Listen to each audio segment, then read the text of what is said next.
WhatsApp guys, prime time wrestling में आपका स्वागत है। मेरा नाम है निखिल और इस वीडियो में हम ब्रेक डाउन करने वाले हैं कल हुई मंडे नाइट रॉ को। और रॉ के शो पे अनडिस्प्यूटेड टैग टीम चैंपियनशिप दोबारा से स्विच हो गई है, जहां जजमेंट डे ने फिर एक बार चैंपियनशिप को अपने नाम कर लिया है। एंड इस बार जिमी ऊसो ने भी उनकी बहुत बड़ी मदद की इस चीज में, और जे ऊसो को फिर एक बार उनके खुद के ही भाई ने धोखा दे दिया है। काफी कुछ है इस वीडियो में बताने को, कैसा था कल का शो एंड क्या क्या मैचेस थे, तो जानने के लिए इस वीडियो को लास्ट तक देखिएगा। एंड अगर आप इस चैनल पर नए हैं तो इसको सब्सक्राइब एंड नोटिफिकेशन बेल को भी ऑन कर लीजिएगा, ताकि ऐसा रेसलिंग कंटेंट आपको डेली देखने को मिलता रहे। तो बिना टाइम वेस्ट किए चलिए शुरू करते हैं अपना वीडियो कुछ इस तरीके से। मंडे नाइट रॉ की शुरुआत सैमी ज़ेन से होती है और आज सैमी ज़ेन KO की टी शर्ट पहन के आए थे। सैमी रिंग के अंदर आते हैं और वो खुद कहते हैं कि आज काफी अजीब लग रहा है मुझको, क्योंकि मैं रिंग में अकेले हूँ एंड केविन ओवेंस अब मेरे साथ नहीं है और अब वो स्मैकडाउन ब्रांड का पार्ट है। मिक्स्ड इमोशंस है मेरे लिए, क्योंकि मैं एक्साइटेड हूँ कि केविन ओवेंस के लिए कि अब वो स्मैकडाउन के ऊपर काफी सारी बड़ी चीजें कर सकेगा। एंड मुझे इस बात का दुख भी है कि अब हम दोनों साथ में नहीं है as a tag team. Sami Zayn इसके बाद कंटिन्यू करते हैं कि मैं इस चीज के लिए भी एक्साइटेड हूँ कि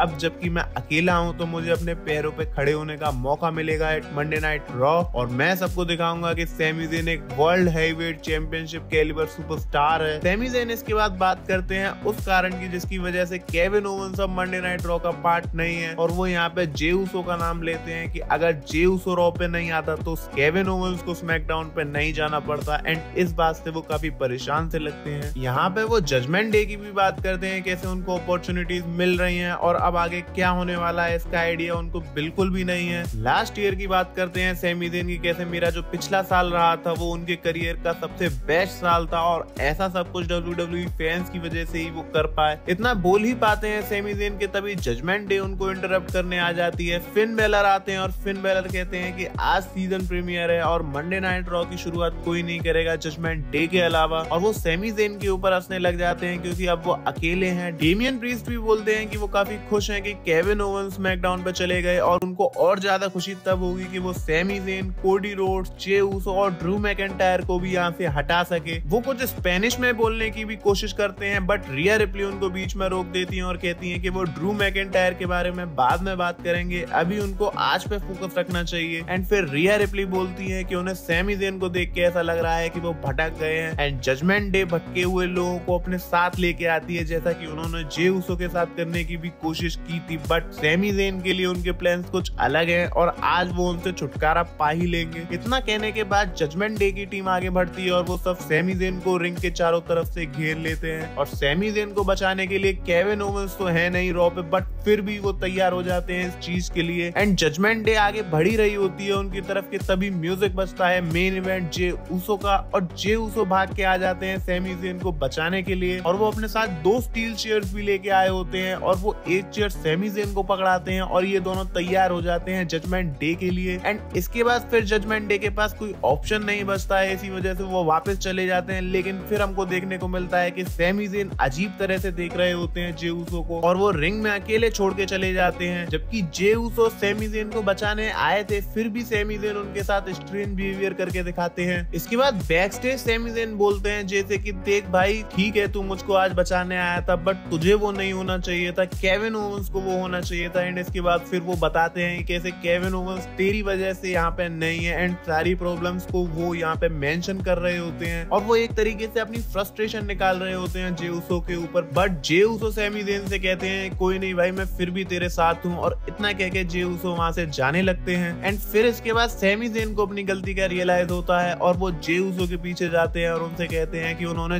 जो कुछ भी अभी उनसे बोला वो उसको भूल जाए, और सैमी ज़ेन फिर सॉरी भी कहते हैं जे ऊसो से, जिसपे कि जे ऊसो भी उनको आसानी से माफ कर देते हैं, और फिर ये दोनों आपस में गले वगैरह मिलते हैं। एंड WWE इस चीज से दिखाना चाह रही है कि Jey Uso and Sami Zayn का रिलेशन तो काफी अच्छा है, बट केविन ओवेंस का स्मैकडाउन पर जाना भी सैमी ज़ेन को परेशान कर रहा है, जिसकी वजह से थोड़ी सी इनके बीच टेंशंस भी क्रिएट हुई हैं। बट फिलहाल तो सब कुछ ठीक है इनमें, और आगे शो पे भी बहुत कुछ देखने को मिला इनके बीच, जिसके बारे में आगे बात करेंगे। इसके बाद शो पे आता है false count anywhere match Shinsuke Nakamura versus Ricochet के बीच में, एंड काफी सारी चीजें हमको इस मैच पे देखने को मिली, लाइक हाई फ्लाइंग एक्शन भी यहाँ पे था, बैक स्टेज पे भी जाके ये दोनों लड़ते हैं। एंड शुरुआत में ही नाकामुरा को रिकोशे ने काफी ज्यादा बजाया, एंड हमको रिकोशे की तरफ से शूटिंग स्टार प्रेस भी देखने को मिला क्राउड में से, जो कि काफी तगड़ा मूव था, जिसपे कि क्राउड भी काफी अच्छा पॉप देता है। 450 स्प्लैश भी हमको देखने को मिलता है, पॉपकॉर्न भी थ्रो होते हुए दिखते हैं, लेकिन एंड में टेबल के ऊपर गिर जाते हैं रिकोशेट, जो कि मैच के अंदर पहले नाकामुरा ने सेट कर रखी होती है। एंड फिर इसके बाद क्या था, नाकामुरा ने अपना फिनिशर किनशासा लगा दिया उनके ऊपर, और फॉल्स काउंट एनीवेयर मैच था तो कहीं पर भी पिन फॉल हो सकता था। एंड नाकामुरा पिन करके रिकोशे को इस मैच में विक्ट्री ले लेते हैं। नेक्स्ट हमको देखने को मिलता है नटालिया वर्सेस पाइपर नेविन का मैच, और क्रॉस बॉडी मूव लगा के पाइपर नेविन इस मैच को जीत जाती है। फिर इसके बाद टीगन नॉक्स नटालिया को बचाने आती हैं, जब चेल्सी ग्रीन और पाइपर नेविन दोनों मिलके बजा रही होती है नटालिया को। एंड शायद अब हमको इन सुपरस्टार्स की फ्यूड आगे देखने को मिले, कुछ ज्यादा खास बताने के लिए नहीं है इस बारे में। आगे हमको देखने को मिलता है backstage segment Judgment Day का, और यहाँ पे डेमियन प्रीस्ट कह रहे होते हैं कि मैं तो देख लूंगा ड्रू मैकिंटायर को, जिसपे कि डोमिनिक मिस्टीरियो उनसे कहते हैं कि मामी ने मना किया है हमको ऐसा कुछ करने से। और उसके बाद डेमियन प्रीस्ट पूछते हैं रिया रिप्ली से कि आजकल तुम इतना कहाँ बिजी चल रही हो, एंड रिया रिप्ली इसका आंसर घुमा फिरा के देती हैं। एंड इस चीज से ये आइडिया सबको हो गया है कि रिया रिप्ली और ड्रू मैकिंटायर का कुछ तो आपस में बात कर रहे हैं। एंड ये चीज हमें आगे शो पे और ज्यादा एक्सप्लेन होती दिखाई देती है ड्रू मैकिंटायर की स्टोरी लाइन में। इसके बाद हमको देखने को मिलते हैं world heavyweight champion Seth freaking Rollins. Seth Rollins अपनी एंट्रेंस करते हैं, और सेथ रॉलिंस आज कुछ अलग ही अटायर में आए थे।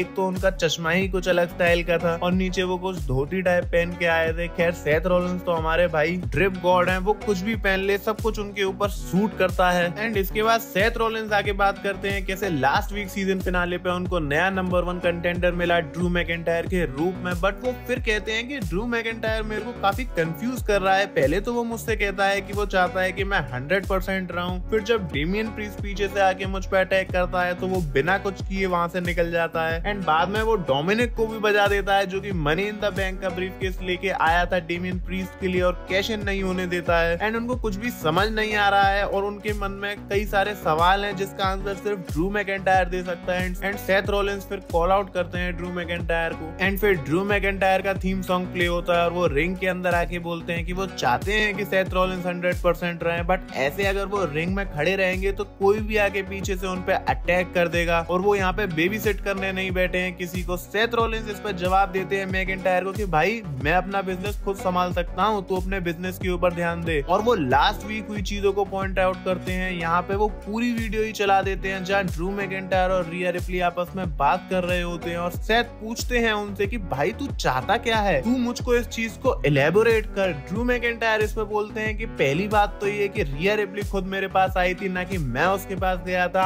और ये जानना तेरा बिजनेस नहीं है कि हमारी क्या बात हुई, बल्कि तुझे अपनी चैंपियनशिप की ज्यादा चिंता करनी चाहिए, क्योंकि मैं बहुत जल्द तुझसे ये लेने वाला हूँ। सेथ रॉलिंस इसके बाद कहते हैं कि फेलियर की वजह से तू जो है वो जजमेंट डे के पास जा रहा है, क्योंकि तुझे डर है इस बात का कि जैसे कि पहले तुझे बड़ी अपॉर्चुनिटीज मिली पर फिर भी तू उन्हें जीत नहीं पाया, और इसी वजह से तू सपोर्ट लेना चाहता है। बट एक बात का ध्यान रखना कि अगर तू उस स्लोप पे चढ़ेगा ना तो फिसलेगा भी उतनी ही जल्दी। इसके बाद ड्रू मैकिंटायर एक काफी लंबा सा भाषण देते हैं कि मैं पहले भी मेन स्पॉट पे आ चुका हूँ, मेरे साथ कितनी प्रॉब्लम्स थी। एंड यहाँ पर वो ब्लड लाइन को ब्लेम कर रहे होते हैं कि कैसे वो रीजन है कि आज वो चैंपियन नहीं है। इसके जवाब में सेथ रॉलिंस कहते हैं कि भाई ब्लड लाइन से आगे बढ़, ये सारी चीजें पुरानी हो चुकी हैं, एंड ये सारी बातों का करने का कोई फायदा नहीं है। ड्रू मैकिंटायर इसके बाद बोलते हैं कि तू जब चैंपियन बना था ना, तेरे साथ क्या हुआ, सब लोग तेरे साथ तेरा थीम सॉन्ग गा रहे हैं, बट जब मैं चैंपियन बना तो मेरे साथ क्या हुआ, मैंने ब्रॉक लेसनर को हराया पेंडेमिक वाले टाइम पे, और उस टाइम मेरे लिए वहाँ कोई नहीं था मेरे साथ गाने के लिए, मेरे को सपोर्ट करने के लिए नहीं था। यूनाइटेड किंगडम की भी वो बात करते हैं कि जब क्लैश एट द कैसल हुआ तब कैसे इतने सारे लोगों की बसट की वजह से वो आज चैंपियन नहीं बन पाए हैं। ये चीज जब ड्रू मैकिंटायर की सेथ रॉलिंस सुनते हैं तो वो कहते हैं देख मेरे से ज्यादा इस सिचुएशन को कोई और नहीं समझ सकता है, क्योंकि मैंने भी स्पॉट पे आने के लिए 4-5 साल मेहनत करी है, और अब जाके मैं मेन इवेंट स्टेटस पे आया हूँ। एंड अब जब मैं तुमको क्राउन ज्वेल पे हराऊंगा तो ये तुम्हारे लिए सबसे बेस्ट चीज होगी, क्योंकि उस टाइम तुम्हारे पास ब्लेम करने के लिए और कोई भी नहीं होगा, बल्कि तुम खुद अपने आप को ब्लेम करोगे। ऐसा कह के सेथ रॉलिंस वहां से चले जाते हैं। बड़ा मस्त प्रोमो सेगमेंट था ये, एंड इसकी वजह से काफी ज्यादा हाइप भी क्रिएट हो गई है क्राउन ज्वेल पे होने वाले इन दोनों के मैच के लिए। और ड्रू मैकिंटायर को इस तरीके से देख के काफी मजा आ रहा है, और उनके फेशियल एक्सप्रेशंस भी इस प्रोमो सेगमेंट के अंदर काफी कमाल के थे। एंड अभी तो हमको कोई भी हील टर्न उनकी तरफ से देखने को नहीं मिला है, बट बहुत जल्द ये चीज भी जरूर हो जाएगी जैसा कि मुझको लगता है। इसके बाद आता है Johnny Gargano versus Ludwig Kaizer का मैच, एंड जियोवानी विंची इस मैच के अंदर रिंग साइड में होते हैं, जिसकी वजह से गार्गानो इस मैच में हार जाते हैं एंड लुडविग काइजर जीत जाते हैं। एंड ये थोड़ा सा शॉकिंग था मेरे लिए, क्योंकि जॉनी गार्गानो को अभी हमने रॉ के मेन इवेंट पर रिटर्न करते देखा था, बट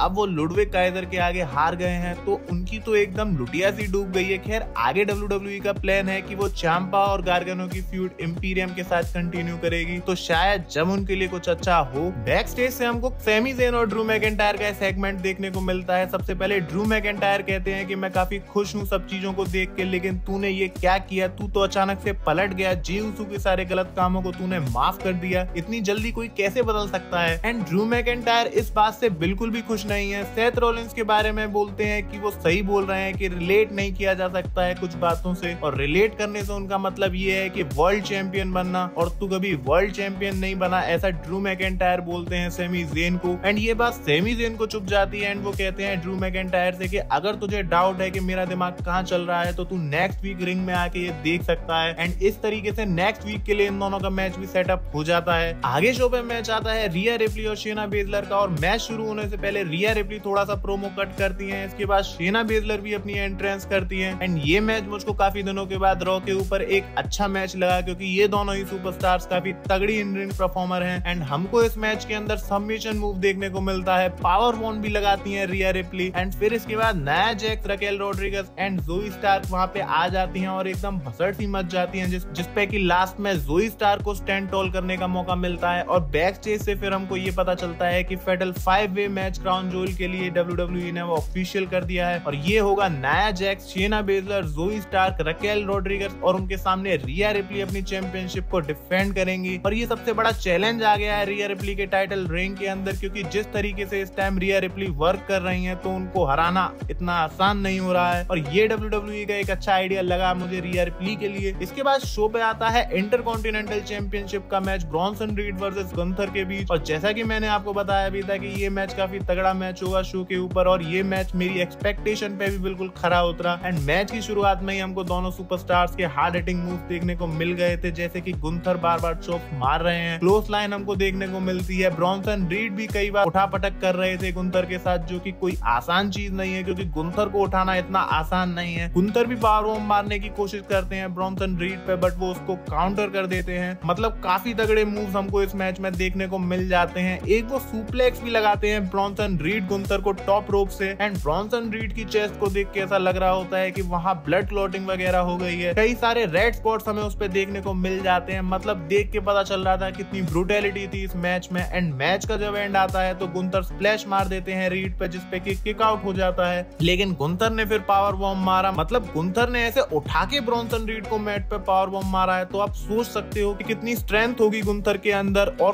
फिर इसके बाद पिन करके गुंथर इस मैच को जीत जाते हैं और अपनी इंटरकॉन्टिनेंटल चैंपियनशिप को रिटेन कर लेते हैं। एंड इस मैच के अंदर पूरी फिजिकलिटी थी, एंड ब्रॉन्सन रीड ने भी इस मैच के अंदर अपना काफी जलवा भी दिखाया, बट लास्ट में गुंथर जो है वो ही स्टैंड टॉल करते हैं। बैक स्टेज से एक छोटा सा सेगमेंट भी होता है जहां जिंदर महल और इंडस्ट्रियल वीर एंड सांगा आते हैं, और ये आके कहते हैं एडम पियर्स से कि हमको तुमसे कुछ बात करनी है। एंड एडम पियर्स भी कहते हैं चलो करते हैं हम बात, मतलब कि कुछ तो चल रहा है इंडस्ट्रियल के लिए प्लान, और होप है इस बात की कि इस बार जो इनके लिए प्लान्स हैं वो बीच में ना रुक जाएं। लेकिन मुझे लगता है कि इस बार शायद ऐसा कुछ नहीं होगा, क्योंकि अब ट्रिपल एच जो है वो उन पे पूरा क्रिएटिव कंट्रोल है, एंड वो बिल्कुल फ्री माइंड से चीजों को बुक कर रहे हैं, और वीक बाय वीक वो स्टोरी को आगे बढ़ाते चल रहे हैं। तो शायद इन द शेयर के लिए भी हमको जो है वो बिल्कुल रेडी हो जाना चाहिए। अब बात करते हैं शो के मेन इवेंट की, जहां पे undisputed tag team championship on the line थी। Cody Rhodes and Jey Uso versus Damian Priest and Finn Balor, and ये भी एक अच्छा मैच था। और इस मैच के अंदर डोमिनिक मिस्टीरियो भी आके रिंग साइड काफी सारी इंटरफेरेंस करने की कोशिश कर रहे होते हैं, और मैच की शुरुआत में ही कोडी cutter and one day finisher भी लगा देते हैं जे उसो एंड कोडी रोड्स, और क्रॉस रोड भी पड़ जाता है डेमियन प्रीस्ट पे, जिससे कि लग रहा था कि ये मैच इतनी जल्दी खत्म हो जाएगा। बट डोमिनिक मिस्टीरियो रिंग पे पैर रखवा देते हैं डेमियन प्रीस्ट का, एंड वहीं पे पिन काउंट रुक जाता है। सैमी ज़ेन भी वहां आ जाते हैं कोडी और जे की मदद करने, और वो डोमिनिक की खूब ठुकाई भी लगाते हैं। इसके बाद मैच आगे बढ़ता है और हमको मैच के अंदर सुपर किक्स देखने को मिलती हैं, स्लिंग ब्लेड देखने को मिलता है, सुसाइड डाइव भी लगाते हैं कोडी रोड्स डेमियन प्रीस्ट पे, बट